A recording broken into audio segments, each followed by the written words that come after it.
After our trip to Dublin, Ireland, we narrowed our travel guide to the best 6 things you have to do in Dublin.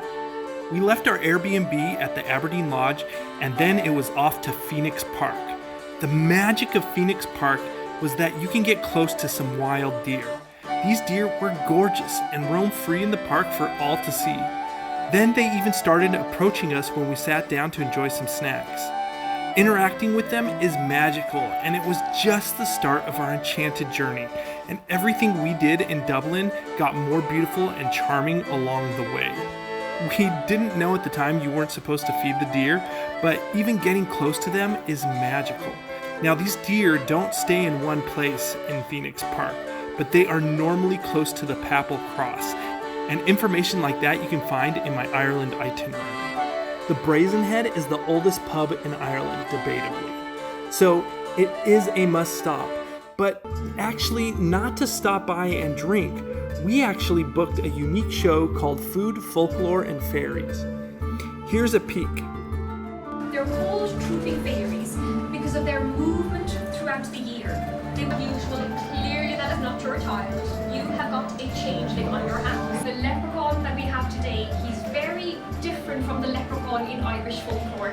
What it is a dinner and storytelling by this awesome orator, and you get to experience what it used to be like before all this entertainment we have today, to just sit back and listen to someone tell folklore. I recommend starting your vacation actually doing this activity, as it will set the tone of Ireland. I would not miss this show.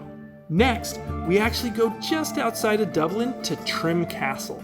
There are plenty of castles in Ireland, some of them for admiring, and some we even got to stay in. What I like about Trim Castle is it's not too unnaturally renovated like some of the other big castles in Ireland, but yet it's still big and beautiful. In fact, I chose to book a tour inside the castle where we learned of the 3 stages of its history and about the purpose of these castles in general. Also, my favorite movie, Braveheart, was partially filmed here, and you learn about where they filmed certain scenes, like where the king throws Philip out of the window. Now, we stayed in some awesome castles, but this was my favorite castle that we didn't stay in. Like I said, my whole trip I will post at the end of this video, as well as my itinerary in the description below. Next, in the heart of Dublin, we made our way to Trinity College to see the Book of Kells, which is an ancient manuscript containing the 4 Gospels and is located in this antique library. The library looks amazing, something out of a scholastic dream. Here, they explain how and why ancient manuscripts were a mixture of both art and Holy Writ.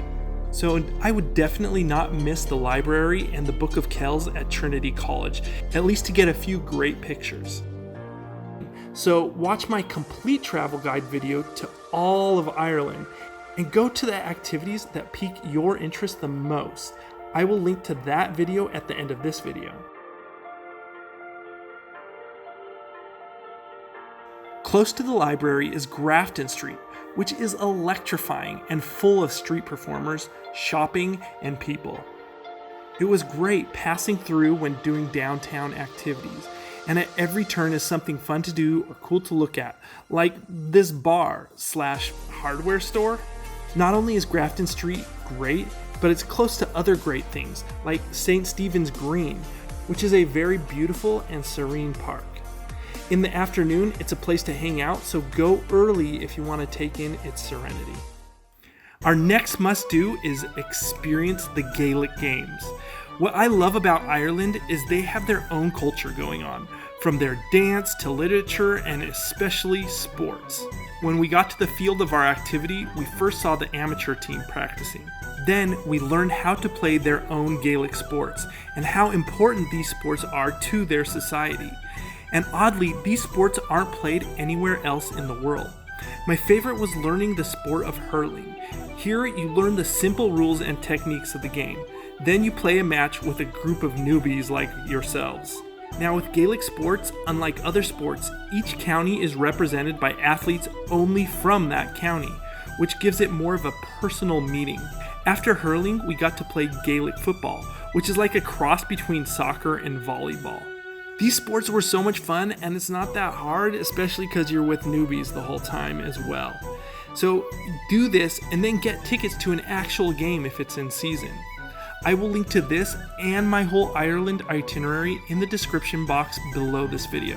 The itinerary is just a few dollars to support my channel, and you get all the maps, tips, and links to make planning your trip a ton easier. As a bonus, just outside of Dublin is the K Club Hotel if you need a hotel recommendation. The premises is breathtaking, and for golf enthusiasts, its course was designed by Arnold Palmer and is one of the top 10 courses in the world.